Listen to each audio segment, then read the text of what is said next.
he was he was with Mao, and we were together really in like brothers. And he was professor in the school of pharmacy.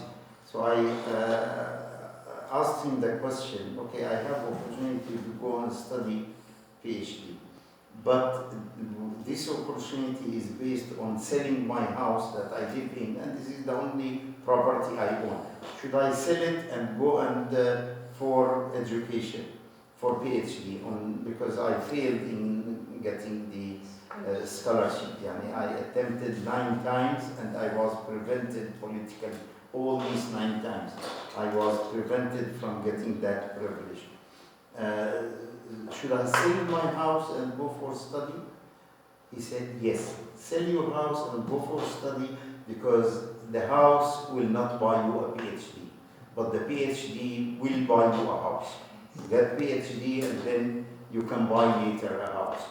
And I did that. I got that advice really, and went, and in fact exactly what he said happened. I bought a house and sold it, bought another house, and alhamdulillah, I'm okay, and I had no problem financially. But it was really, if I stayed in Damascus, I would have, because there was no PhD study in Damascus at that time.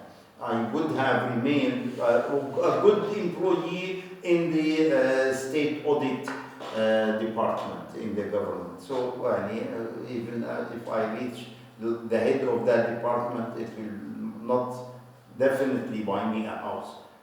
Because the house was inherited anyway from my mother. It wasn't from my job. No job in Syria can buy you a house.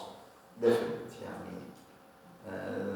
In all jobs, no job in Syria can buy you a house. So if you want to buy a house, you have to inherit something from mother, father, or grandfather, or whoever.